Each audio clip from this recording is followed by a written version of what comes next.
It's Monday. That means it's time to talk that box office with Mr. Dan Murrell. That's Charting right. with Dan. We got some charts. Lots of charts. Big global charting weekend. Oh, yes. Kind of a quiet weekend here in the U.S. Another week of Infinity War. But overseas, a lot of noise being made. And a lot of noise by perhaps that same war. Well, that same exact war. But let's look at the domestic top 5 real quick. Infinity War, third week in a row, #1, as expected, beat out Life of the Party and Breaking In, the two newcomers, which was a lot closer contest than a lot of people expected. It captured the per screen crown for the third week, just beating out Beast from Roadside Attractions. But we're going to get, because there's a lot of stuff in the top 5 that I want to talk about here domestically. But the big news is what happened overseas. As expected, we talked about this last week. How well is it going to do in China? How well is it going to do in China? It had a massive debut in China. It pulled it, depending on how you measure it, it had either the biggest or the second biggest opening in China ever. If you measure by local currency, it had the second biggest. If you measure by dollars, it had the biggest. Either way, it's right up there with the Fate of the Furious for the biggest, because it's exchange rates and stuff. It's a whole thing.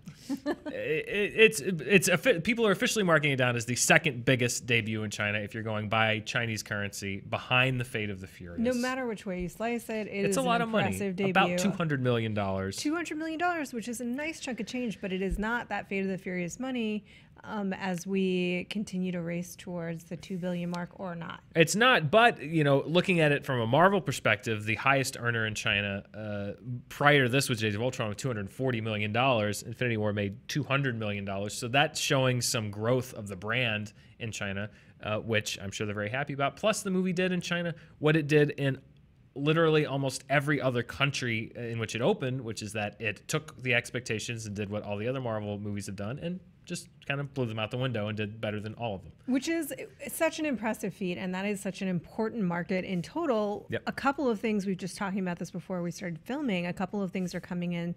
Deadpool 2 is on the way this weekend. That's probably going to have around the rest of the world. Yes. But in China, A Quiet Place, which you and I both agree might actually make a dent. Well, you know, if you look at particularly, I mean, the extreme case of this was Star Wars, where it had like an 80% drop. But it happens a lot in China where, you know, there are only so many films from the U.S. that are allowed in every year. So oftentimes you'll see a huge rush on the opening weekend, and then on the next weekend, either another movie from the U.S. or a native film from China opens, and you see this massive drop-off because this new thing is open that everyone's going to go see.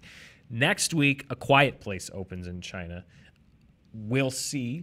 Again, will Infinity War be one of these movies like you saw with Last Jedi, where everybody that wanted to go see it saw it in the first weekend, and then the next week something else comes out and they all go to see that? Or will it have a better hold, more akin to what, you know, how it plays domestically? That we don't know, and that is going to be a huge, huge part of how it's going to do going forward. What legs it has in China is going to determine as we go toward 2 billion. I know, right? Apple juice. As we go toward 2 billion, how well it does in China. And as you mentioned, Deadpool 2 opens this week in most of the large international markets.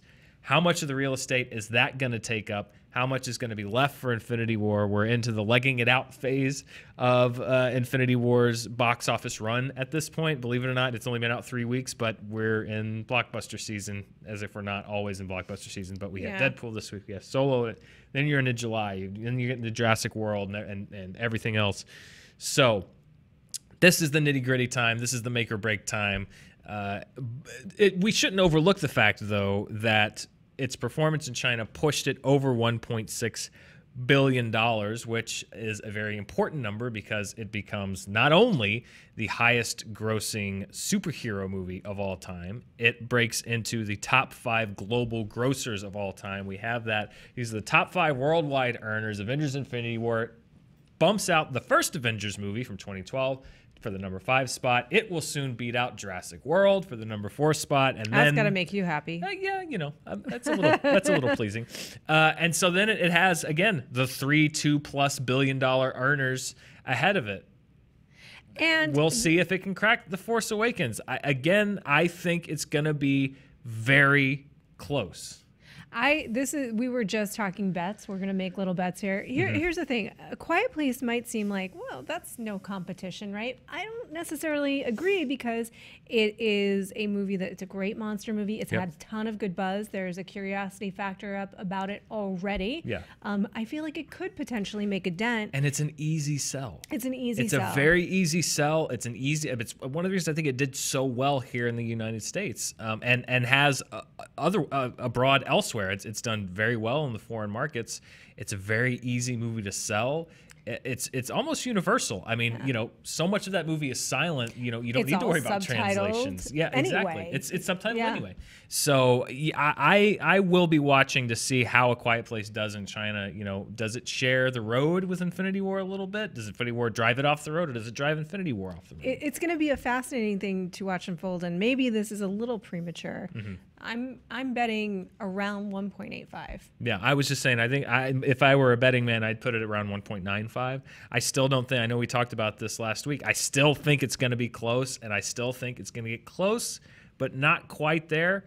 But that's the great thing. You never know. I don't know how Deadpool 2 is going to do. I don't know how it's going to do after opening week in China. Nobody knows these things. It's all guesswork. Well, the thing that Deadpool has working against it, of course, is the very thing it has working for it. It's a hard R movie. Yeah. It cannot be 4-quadrant. You can't get those kids in. They'll sneak in, probably. But it's going to have great. We've seen it today. We're going to have a review up tonight on ScreenJunkies, the main channel at 8 p.m. It's going to have great word of mouth. It is. I believe it'll have great word of mouth. But not, again, it has no current Chinese release date. Yeah. The first Deadpool movie just played at the Beijing International Film Festival last month. So as far as the Chinese box office, it's going to be no threat there. It just poses a threat not only here in the United States, but in just about every major market. To the Infinity War. Yeah. So we're looking at A Quiet Place potentially to pose a threat in China. Yeah. Surprisingly as that may seem, and Deadpool 2 pretty much everywhere else. We got Solo. We'll see. We'll see. Yeah, we'll see how it does. Speaking of 4-quadrant, that definitely is. Yeah. Third weekend. So turning it domestically, we're not only tracking how Infinity War is doing internationally, but domestically. Third weekends, we talked about it had the second best, I think, second weekend ever, or something like that. This weekend, it's falling off the pace a little bit of those massive worldwide hits if we're looking at the top 5. Third weekends, Force Awakens still number 1. Avatar is where it really started racking up some things. It's actually being outpaced by Black Panther. Black Panther is number 3 with the third best third weekend. Avengers Infinity War close, $62 million. Not bad. Again, the one thing that could start to, I'm looking at day by day, the daily grosses. As we've gotten into the last week or so, Black Panther has started to outpace it during the week. And as you saw, really during this weekend, it made $4 million more in its third weekend than Infinity War did. I still think it's going to be close between these two movies as far as which one makes more. We're going to talk about some stuff with Black Panther in a little bit. But the question mark there for me is the advantage that Infinity War is going to have is that we are now into mid-May. As we go deeper into the month, there are more schools that are out. There are more colleges that are out. There are more people out seeing movies during the week. And will Infinity War start racking up some of those daily grosses, having the advantage that Black Panther didn't have, being a February release, of those weekday grosses? Are they going to make up that margin, or will Black Panther continue to outpace it during the week? Looking at the weekly grosses, even I think The Last Jedi out-earned Infinity War in its second week, but just talking weekdays because it was out during the holiday season, during Christmas. Yeah. Infinity War is going to make obviously more than The Last Jedi. But the question being, to what degree are the daytime grosses going to help or hurt the Infinity War? And is it going to continue to get outpaced by Black Panther, or will it be able to maintain the lead that it has, $40+ million, and outgross it? Again, it's anybody's guess. Anybody's guess. Also depends a little bit about the repeatability in terms of how many times people want to watch Solo. Yeah. How many times people want to watch Deadpool. Yeah. There were other movies this weekend. There was Life of the Party. There were other movies. There was Life of... Yes, this is the Life of the Party and Breaking In were the two releases that were kind of aimed towards Mother's Day. This was actually far closer than what the estimates had it yesterday. Yesterday, the estimates had, I believe, Life of the Party about a little under 1 million higher and Breaking In a little under 1 million lower. They almost tied. Life of the Party ended up number 2. However, that is a personal low for Melissa McCarthy as a lead in a comedy. So not great news for her. Where does it fit with Tammy? Tammy had a bigger debut. The Boss had a bigger debut. So it's not a great debut for her as a brand, as the face of the movie. Breaking In actually outgrossed Life of the Party yesterday on Mother's Day, which I guess proves that people wanted to take their mom to see the movie where the mom kicks ass instead of the mom going to college. That would have been the one I would have taken. I would have taken my mom to see that. Absolutely. Yeah, exactly. I actually had to miss the screening. I'm so bummed. How was it as fun and viscerally satisfying as we thought it would be? Breaking In? Yes. It was okay. Oh, okay. It had a good third act. It had a very crowd-pleasing third act. I thought that it was a lot of it came down to the technical stuff for me. I thought the pace, the editing, some of that stuff really sucked the tension out of the movie when it could have been a very tense movie. There were just some stylistic choices that I had an issue with, but it had that third act kind of catharsis, mom kicking butt that would drive people, I think, to go see it, and I think did drive people to go see it yesterday on Mother's Day here in the U.S. I think that's probably what the word of mouth said, and it did well. It did well. That was the mom's choice. So Life of the Party, number 2, but Breaking In has the privilege of being the mom's choice for Mother's Day. How are comedies doing this year in general at the box office? Comedies doing all right. Life of the Party had the second biggest debut behind Blockers, which has the best comedy debut so far of 2018. No pure comedy has opened over $20 million this year so far. Deadpool, I think, obviously, it's going to change that. But the real success in the genre this year has been Game Night, which is there at number 3. Game Night has a global gross of over $110 million. It's one of the rare comedies that actually has had not a bad run overseas. It did kind of surprisingly well. It held really well over 3 times its opening here in the U.S. and has had a pretty good run overseas, over $100 million. So I'm not sure. I think they might have already announced a sequel to that. If they haven't, I wouldn't be shocked if they do announce a sequel to Game Night very soon, because we're going into the summer. That in the comedy genre has kind of been the breakout hit and surprise story. And again, it just shows you make a movie for $35 million. Make a funny, good movie. Make a funny, good movie. You can reap the rewards. Hopefully, we'll start to see more of that. That was a dying trend, that mid-range movie for a while. But I do think maybe between Game Night, Girls Trips, films like that, maybe we'll see another uptick. Yep. Overboard dropped 32%. It does exist, indeed. It dropped 32%. That's not terrible for a debut. It didn't have a huge debut. It made $10.5 million, so we talked about this a little bit last week as well. It made $10.5 million in Mexico, where Eugenio Derbez is a huge star. That's the largest opening for any comedy ever in Mexico, so they banked on his appeal in Latin America. That's doing well. Elsewhere in the top 10, we talked about RBG, which was a documentary about Ruth Bader Ginsburg. That cracked the top 10 after an expansion. That was number 10 this last weekend. And we talked about it a little bit. That makes me as happy as seeing Jurassic World knocked off makes you. There you go. That's perfect. That is very satisfying. Just in time for a new one. But we also mentioned it, Black Panther, which hits Blu-ray tomorrow, and it's rare to see a movie that's hitting home video still being in the top 10. It is in the top 10 still. It's been its 13th weekend, maybe its final weekend in the top 10. If that is so, if it drops out of the top 10 after this week, it is one of just 10 movies this century to spend 13 weeks or more in the top 10. The first one since La La Land in 2016 and 2017. And if it can gross another $3.7 million, it will become just the third movie to gross $700 million domestically. It also passed Harry Potter and the Deathly Hallows Part 2 this weekend to become the 9th highest global grosser ever. So it's hitting home video. It's just amazing. It's wrapping up its theatrical run, but it is still striving for and breaking box office records 13 weeks after it opened, which is great. Do you know what's going to be really interesting to see if there's still any steam left at all? Because it's at every turn, Black Panther has amazed us, and will people still have an appetite to see this in the theater, even with it out in home video? I mean, Disney just did a big push for A Wrinkle in Time, which is a movie. They put it back out in an expansion of, I think, like 1,000 theaters this past weekend, which is a movie that the market showed very little interest in. Yeah. It's still probably not, even with that push, not going to break $100 million.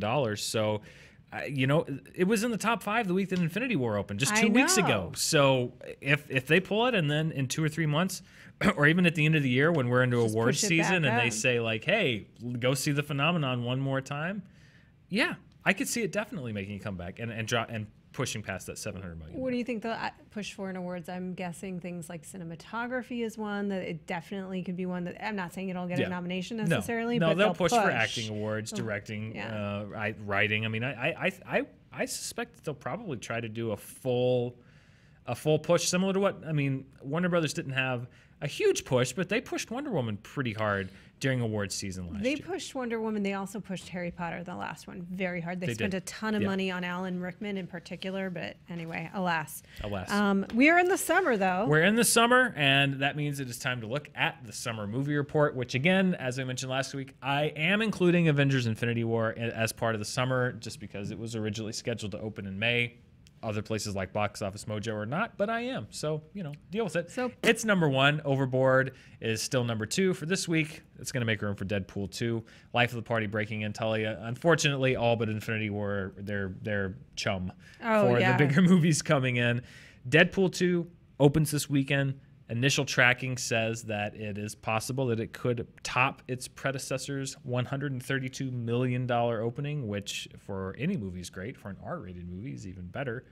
We'll see. But it'll definitely be jumping in at number 2 on that chart next week. The thing that Deadpool 2 has that Deadpool 1 didn't is the weight of expectations. Yeah. So we'll see.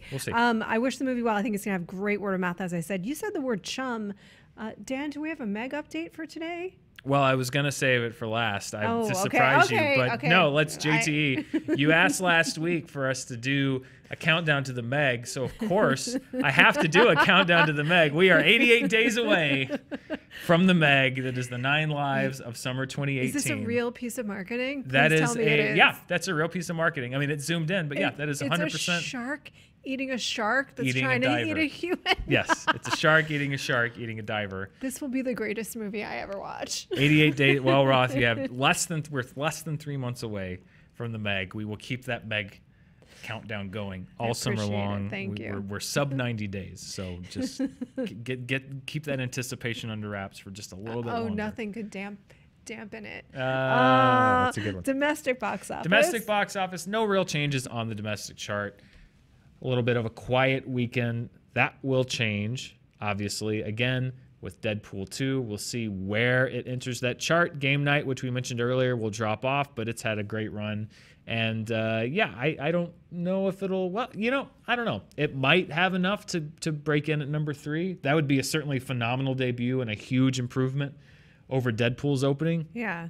We'll just see how does the R rating offset the fact that it's a summer movie and not opening in February, or did opening in February do it some favors? What's word of mouth going to do? That's what's fun about this. You just get to kind of guess and then see what happens. It'll be interesting to see if they almost hurt themselves by making it more of a summer movie, but I hope not.